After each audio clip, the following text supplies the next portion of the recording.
नमस्कार। आइए आज हम एक सफर पर चलते हैं समय में पीछे। ये सफर है भारत में शिक्षा का। सोचिए, पेड़ों के नीचे लगने वाली गुरुकुल की पाठशालाओं से लेकर आज हमारे हाथों में मौजूद डिजिटल क्लासरूम तक। ये सिर्फ इतिहास की बात नहीं है, ये हमारी और आपकी कहानी है। तो आज का हमारा सबसे बड़ा सवाल यही है कि आखिर ये सफर था कैसा।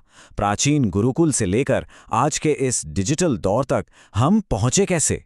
ये सिर्फ कुछ नीतियों और तारीखों की कहानी नहीं है, बल्कि ये इस बात की कहानी है कि एक देश के तौर पर हमने ज्ञान को, नॉलेज को कैसे देखा, कैसे समझा और कैसे अपनाया है। चलिए कहानी की शुरुआत करते हैं उस दौर से, उस सुनहरे दौर से जब भारत सिर्फ एक देश नहीं बल्कि पूरी दुनिया के लिए ज्ञान का एक केंद्र था, एक लाइट हाउस था। यहीं पर हमारी शिक्षा की वो नींव रखी गई जो बहुत मजबूत थी। तो देखिए, ये सब शुरू हुआ गुरुकुल से। ये एक ऐसा सिस्टम था जहां गुरु और शिष्य का रिश्ता सिर्फ पढ़ाने और पढ़ने का नहीं, बल्कि बहुत ही गहरा और व्यक्तिगत होता था। फिर कहानी और आगे बढ़ी और हमारे सामने आए नालंदा और तक्षशिला जैसे बड़े बड़े विश्वविद्यालय। आप इन्हें उस जमाने की ग्लोबल यूनिवर्सिटीज कह सकते हैं। यहीं पर लॉजिक, एस्ट्रोनॉमी, मेडिसिन, इन सब पर बाकायदा रिसर्च की एक परंपरा शुरू हुई।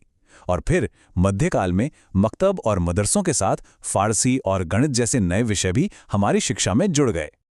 और फिर इतिहास में एक ऐसा मोड़ आया जिसने शिक्षा की पूरी दिशा ही पलट कर रख दी। ब्रिटिश राज। उन्होंने भारत की सदियों पुरानी शिक्षा प्रणाली को अपनी जरूरत के हिसाब से अपने एडमिनिस्ट्रेशन को चलाने के लिए एक बिल्कुल नया रूप दे दिया। ये टेबल उन बड़े बदलावों की एक झलक दिखाती है। सोचकर देखिए, 1813 में पहली बार शिक्षा के लिए एक बजट आया और वो भी सिर्फ 1 लाख रुपए का। फिर आया 1835 का वो मैकॉले का मशहूर फैसला, जिसने अंग्रेजी को शिक्षा का माध्यम बना दिया। एक ऐसा फैसला जिसका असर हम आज भी अपनी जिंदगी में महसूस करते हैं। इसके बाद 1854 का वुड्स डिस्पैच, जिसे भारतीय शिक्षा का मैग्ना कार्टा भी कहते हैं, उसने प्राइमरी से लेकर यूनिवर्सिटी तक की पढ़ाई का पूरा ढांचा ही तैयार कर दिया। और हाँ, इसी दौर में 1937 में गांधी जी ने वर्धा योजना के जरिए एक अलग ही सपना देखा, एक ऐसी पढ़ाई का जो सिर्फ किताबें नहीं बल्कि हुनर सिखाए, जो हमें आत्मनिर्भर बनाए। आज़ादी के बाद अब हमारे सामने एक नया मकसद था। शिक्षा को राष्ट्र निर्माण का सबसे बड़ा और सबसे जरूरी औजार माना गया। अब लक्ष्य था एक ऐसे भारत को बनाना जो मॉडर्न तो हो, लेकिन अपनी जड़ों से भी मजबूती से जुड़ा रहे। इस नंबर को जरा ध्यान से देखिए, 6%। ये कोई मामूली आंकड़ा नहीं है। ये कोठारी कमीशन की वो ऐतिहासिक सिफारिश थी जिसमें कहा गया था कि भारत को अपनी जीडीपी का कम से कम 6% हिस्सा शिक्षा पर खर्च करना ही चाहिए। ये एक ऐसा लक्ष्य बन गया जिसने आने वाले दशकों तक हमारी एजुकेशन पॉलिसीज को एक दिशा दी। और इसी 6% के लक्ष्य को दिमाग में रखकर कई बड़े और अहम कदम उठाए गए।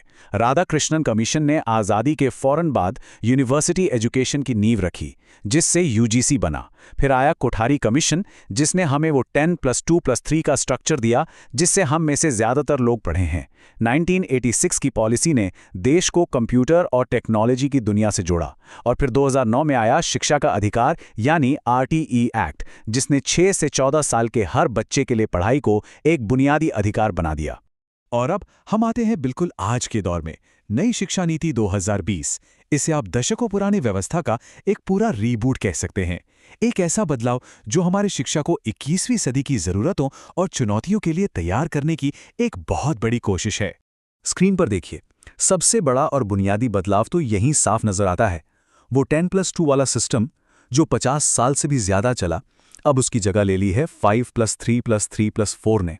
और यकीन मानिए, ये सिर्फ नंबरों का हेरफेर नहीं है, ये पढ़ाई के बारे में सोचने के तरीके में एक बहुत बड़ा बदलाव है। तो ये 5+3+3+4 आखिर है क्या? इससे आसान भाषा में समझते हैं। पहले 5 साल होंगे फाउंडेशनल स्टेज, मतलब खेल खेल में एक्टिविटीज से सीखना। अगले 3 साल तैयारी के यानी प्रिपरेटरी स्टेज। उसके बाद के 3 साल हैं मिडिल स्टेज, जहां विषयों की समझ बढ़ाई जाएगी। और आखिर के 4 साल हैं सेकेंडरी स्टेज, जहां छात्रों को अपनी पसंद और रुचि के विषय गहराई से पढ़ने की आज़ादी होगी। इस पूरी नीति की सबसे खास बात है इसका लचीलापन। मतलब अब कोई hard and fast science, commerce या आर्ट्स स्ट्रीम नहीं होगी। अब साइंस का छात्र चाहे तो संगीत भी पढ़ सकता है। 6ठी क्लास से ही कोडिंग और वोकेशनल ट्रेनिंग जैसे स्किल पर जोर दिया जा रहा है। और हाँ, टेक्नोलॉजी की मदद से पढ़ाई को क्लासरूम की चारदीवारी से निकालकर हर किसी तक पहुंचाने की कोशिश हो रही है।